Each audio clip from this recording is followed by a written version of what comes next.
Axel the German Shepherd and Cooper the Labrador were resting in the cool grass at the edge of the farm. The day had been full of fun, but a dark line of tall trees at the end of the pasture looked mysterious and exciting. Suddenly, a flash of white. A little rabbit with a tail like a cotton ball hopped out from under the fence and, with a flick of its ears, darted into the shadows of the woods. "A new friend," barked Cooper. "Let's go say hi." "Cooper, wait," called Axel. "We don't know what's in there," but Cooper was already wriggling under the fence.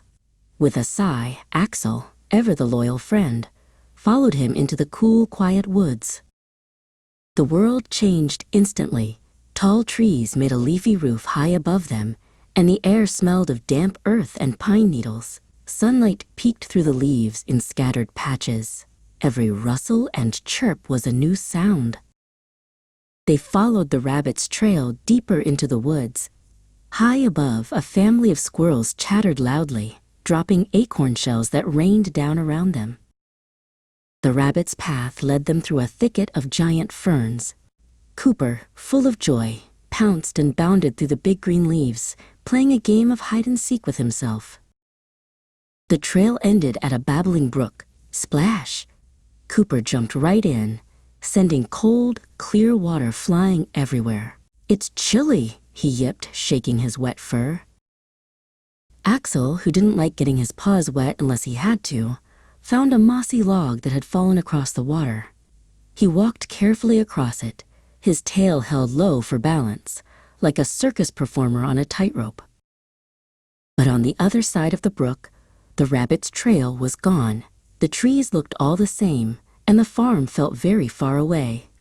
"Axel," Cooper whispered, his tail still for the first time, "which way is home?" As the sun began to dip below the treetops, the woods grew darker. Long, spooky shadows stretched between the trees, and the happy chirps of daytime birds were replaced by the quiet sounds of the night. Cooper whimpered softly. Axel, trying to be brave for his friend, put his nose to the ground.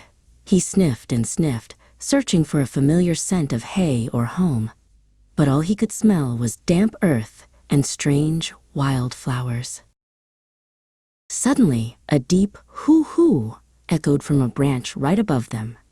They both jumped and looked up to see a great horned owl with enormous yellow eyes blinking slowly down at them.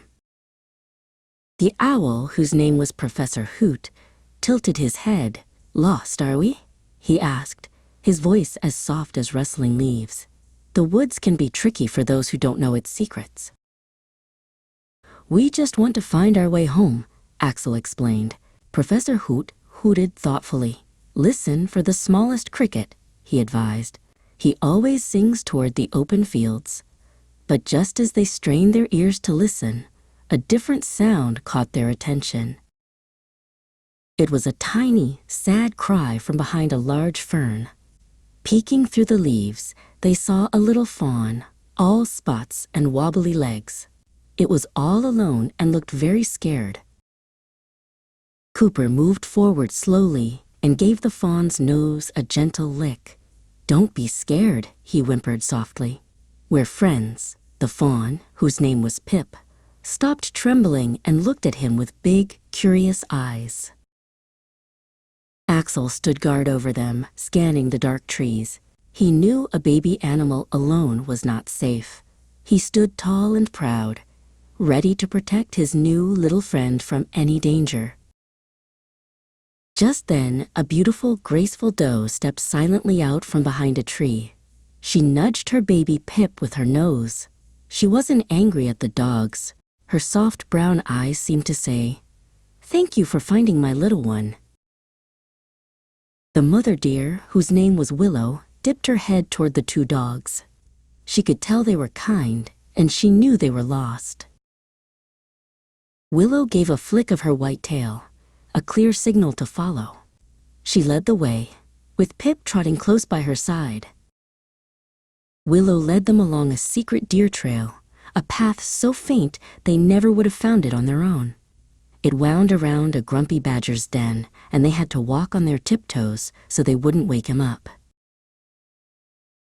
The path opened into a hidden clearing filled with fireflies. They danced in the twilight, blinking on and off like tiny stars that had fallen to the earth. Cooper watched in wonder, trying to gently catch one on his nose. At last, they saw a familiar sight through the trees. It was the wooden fence of the pasture. The doe and Pip gave them one last, thankful look before disappearing back into the safety of the woods. "Axel! Cooper!" a familiar voice called. It was the farmer. They bounded through the tall grass, overjoyed. He gave them both a big hug and a scratch behind the ears. "There you are, you rascals. I was getting worried." Tired and happy, they trotted back to the farmhouse. As they curled up on their rug, they dreamed of wise owls, brave deer, and the magical blinking lights of their great woods adventure. Home was the best place of all.